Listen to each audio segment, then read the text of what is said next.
Police were pelted with bottles during confrontations with demonstrators in London, where hundreds gathered despite warnings to avoid protests. Groups gathered in the centre of the capital, claiming they were protecting statues from anti-racism activists. Home Secretary Priti Patel described the violence as thoroughly unacceptable thuggery. Some anti-racism demonstrations have also taken place across the UK, including in central London. The Met Police had placed restrictions on several groups intending to protest, following violent scenes last weekend. Various groups from around the country, including right-wing activists, said they had come to London to protect symbols of British history. Hundreds of mostly white men gathered around the Cenotaph War Memorial in Whitehall and the boarded-up statue of Winston Churchill in Parliament Square. There were a number of clashes with police in riot gear as crowds, chanting "England" and raising their arms, surged towards lines of officers. Some protesters managed to break metal barriers around the Cenotaph on Whitehall while hurling flagpoles, a smoke flare and a traffic cone towards police who were striking them back with batons. Large groups of right-wing protesters then moved to Trafalgar Square, where fireworks were thrown across the crowds. Mayor of London Sadiq Khan urged demonstrators to leave now to prevent further violence and the spread of coronavirus in the city. Police attempted to stop protesters getting to Hyde Park, where an anti-racist demonstration, which had largely been peaceful, was taking place.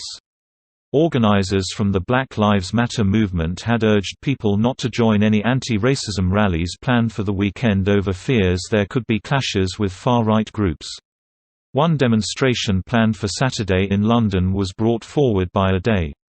Sharing footage of the clashes with police on Twitter, Home Secretary Priti Patel described it as unacceptable thuggery. Any perpetrators of violence or vandalism should expect to face the full force of the law, she wrote.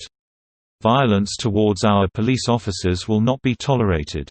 The Met Police Federation described it as unacceptable, tweeting that its officers do not come to work to face this level of violence and abuse.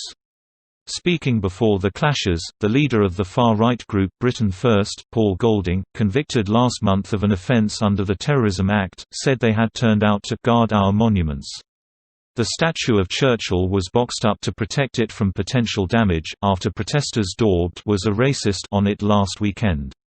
Hundreds of people also gathered in Glasgow, Bristol and Belfast as part of events organised to protect war memorials. Many anti-racism protests have been held around the country, including in Brighton, Newcastle, Liverpool and Chelmsford. In Brighton, some anti-racism protesters clashed with right-wing groups gathered at the city's war memorial.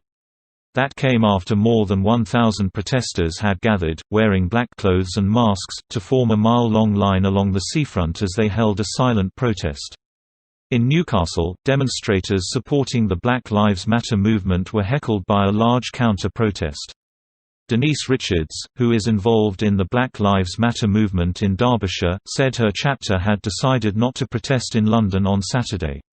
She told BBC Radio 4's Today programme that peaceful protesters feared they would be caught up in violent clashes with far-right demonstrators and this could tarnish the work of Black Lives Matter.